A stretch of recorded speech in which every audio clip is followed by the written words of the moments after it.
Hello friends, welcome to রসনা বিলাস। রসনার রান্নাঘরে আপনাদের সবাইকে স্বাগতম জানাচ্ছি। দেখুন, আমি আপনাদের জন্য আজকে কি একটা মজাদার রেসিপি নিয়ে এসেছি।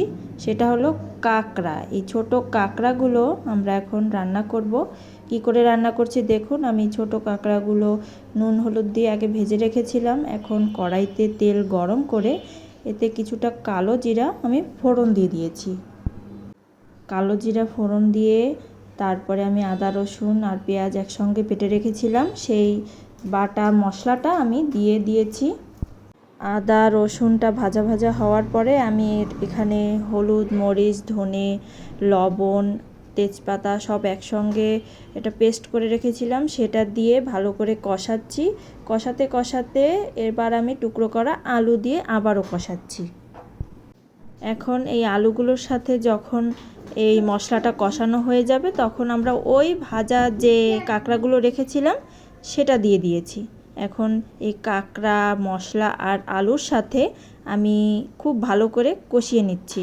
একটা কথা বলে রাখি, সেটা হলো এটা যত বেশি ভালো করে কষাবেন না, দেখবেন স্বাদ কতটা টেস্টি হয়।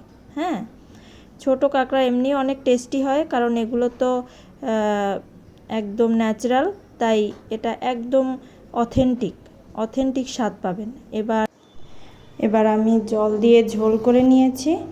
এখন ঢেকে রান্না করেছিলাম, সেটা দেখাতে পারিনি। এখন আমি ঝোলটা যেই ফুটে উঠেছে আমি জিরা আর গরম মশলা বাটাটা দিয়ে ভালো করে নেড়ে চেড়ে এটা আরও ভালো করে ফোটাবো, যাতে এটা ঘন হয়ে যায়। ঘন হয়ে গেলে এটার টেস্টটা মারাত্মক সুন্দর হবে। আপনারা ঘরে অবশ্যই ট্রাই করে দেখবেন। এই ছোটো কাঁকড়া যে ভালোবাসেন খেতে, অবশ্যই ট্রাই করে দেখবেন। দেখুন কতটা সুন্দর এসেছে কালার, বেশ একটা মাখো মাখো ব্যাপার হয়েছে, তাই না বন্ধুরা? তাহলে চলুন আজকের মতো এখানে বিদায় নিচ্ছি। আপনারা ভালো থাকবেন, সুস্থ থাকবেন। টাটা।